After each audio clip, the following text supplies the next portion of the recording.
That phone might feel so far away. In fact, it might seem impossible for you to reach that.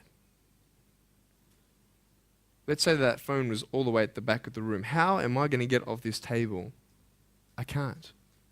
How am I going to get there? I can't. But I want you to know that nothing is impossible. And if it is impossible for your dreams to come true, let's say you want to become a pilot and you can't be a pilot for some reason, maybe your eyesight or maybe your height. I know somebody who couldn't be a pilot. They're doing something now that they actually love to do.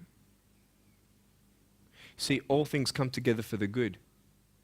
That's how it is in my life. You see, there's nothing good about having no arms, no legs, is there? No. If I, click my fingers, metaphorically speaking, and your arms and legs disappeared, do you think you'd be happy with me? No, you'd come run after me and headbutt me, okay?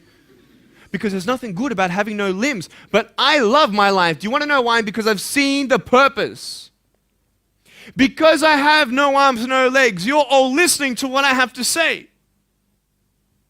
This is maybe the most attentive you've been in any guest speaker. Because everybody else is boring, and what would they know anyway? That's what you think. Don't worry, I was at school too. Like, what do you know? I don't care what many people have to say. They have no idea what I'm going through. What pain do they know? But you see me and you see what sort of pain I could go through and what I've gone through.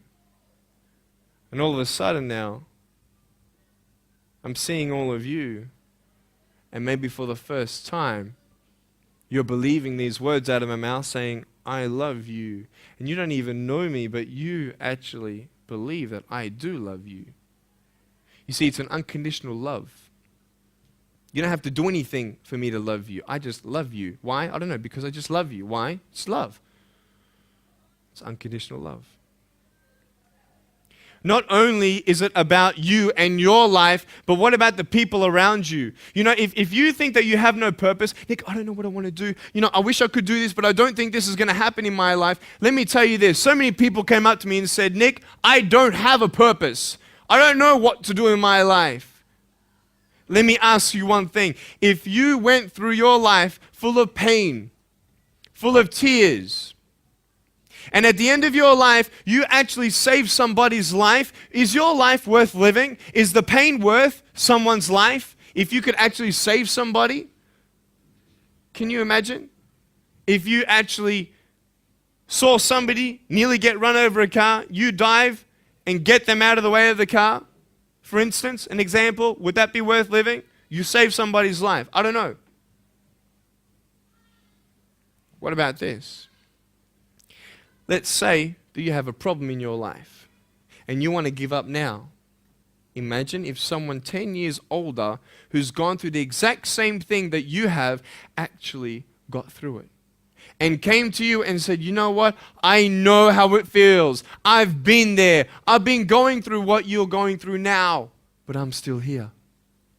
Would that not encourage you? Could that possibly save your life? Yes. Is that not a purpose worth living for? And that's why I believe in you, because that is the greatest purpose. It's to love. Honest. It sounds corny, whatever you want to say. I don't care. I love people because there is freedom and power in loving people. You have a choice every day you come to school to either tease somebody, gossip about somebody, or you can go up to them and encourage them. You can go up to somebody and say, hey, you're looking good today. When you ask them how you doing and they say okay and you know they're not okay, you can say, no, really, how are you doing? You could save somebody's life. Oh, really, Nick? No, I don't think so. Check this out. I was 6 years old, grade 1, 12 people teased me. I counted them all on my fingers. 12 people teased me. And at the end of the day, 10 to 3 in the afternoon, I said, I can't do this. If one more person teases me today, that's it. I'm going to give up. And I'm driving in my wheelchair, my BMW 7 Series to my parents, right? And there is this one girl who yells out, hey, Nick! And I'm thinking, great, here it is. She comes to me and she says, Nick, I just want you to know that you're looking good today. And I'm like, oh. The power of encouragement. You can save a person's life. Because I tell you, I was walking, man, this way. You're not good enough. People telling me, no one loves you. There's nothing good in your life. You can't do this. You can't do that. No one's going to want to marry you and all these sort of things, and get to the edge.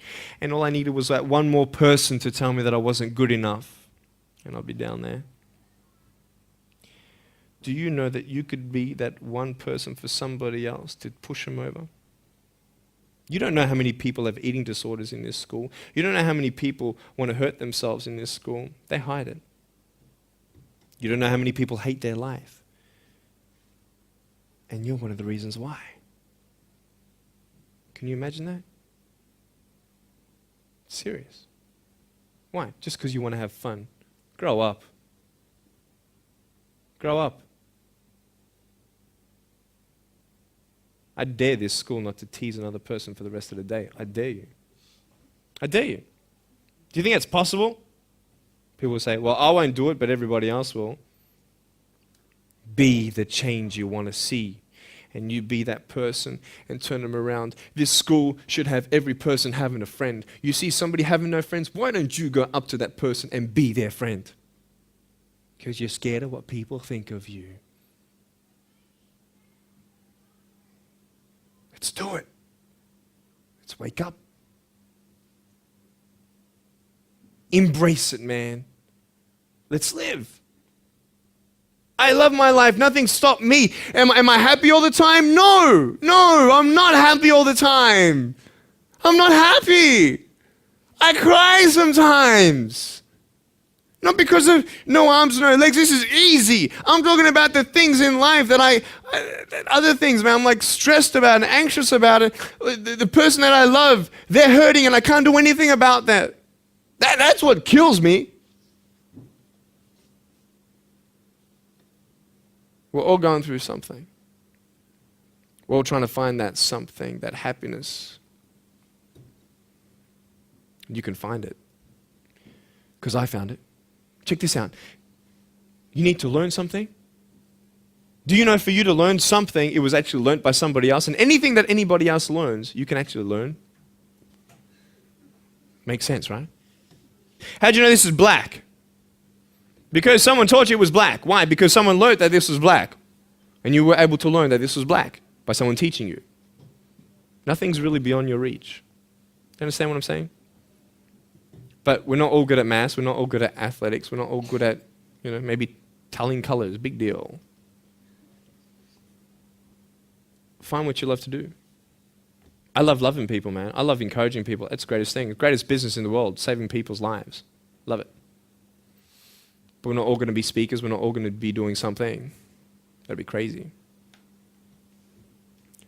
What do you want to do in your life?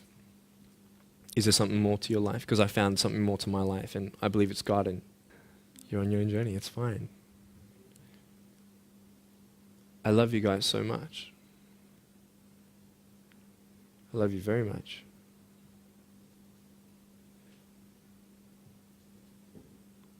Choices are yours. I made a choice to keep my virginity until I'm married. It's proof beyond words that my wife was worth waiting for. Do we make wrong choices? Yes, we do. Are there consequences for bad choices? Yes, there are. And I can talk another half an hour on consequences on drugs, sex, and alcohol, but I'm not here to lecture you. I'm not here to say not to do drugs and not to do all that stuff. Look. But don't believe that you know everything either. What I don't know won't kill me, right? That's what they say, right? That is stupid. How dumb's that? Let's say I've got a brain tumor and I don't know it. Is that going to kill me still? Yeah. Duh. Idiot. Of course. Look at me and my life.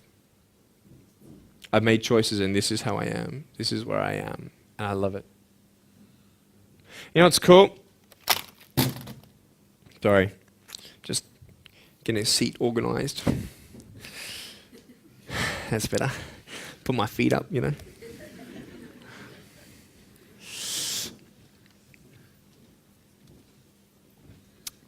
I want to talk about my wife. I'm not married. I don't know who my wife is yet, right? It's okay. I know she's coming. It's fine. She's coming. Just because you have no boyfriend, girls, it doesn't mean you're not beautiful and that you're not loved. You don't need a boyfriend. You don't need to use your body as security to make you feel that someone needs you.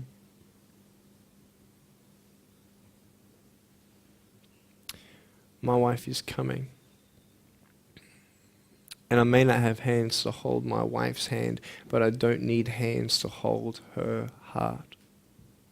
That's all I want to hold. I'll tell you, a real man would wait. A real man would not put your life in danger if you're not 100% sure that you're going to be together for the rest of your life. That's why I haven't had sex, because I don't know who I'm going to marry yet. Why sleep around with everybody else? It's so silly. Why? Just for temporary pleasure? No, man. It's beautiful to know I've only shared that with my girl, and I'm her guy. I love that. We're going to have children together, I know that. And how am I going to hug my children when they're crying? I used to get depressed over that. What kind of a father am I going to be? Check this out. There was a girl, she's so cute, man, you know, one of my friend's daughters, and she was, 2.5 years old. She had this pink flowery hat on, pink shoes on. She was about my height as well. And she came and she was hugging everybody goodbye at this family function, and she comes to me, and I'm sitting on the floor, and she's just looking at me, and I'm like, cool. She's just staring at me. I'm like, okay, what can a 2.5-year-old honestly be thinking about? I'm like, this is so weird. And she was looking at me for about 25 seconds, and then she realizes something. Like this little light, bing, came to it. And she realized that I had no hands to hug, so when she came up to me to hug me, she put her hands behind her back. And she hugged me with her neck. I know. Isn't that more beautiful? It's so beautiful.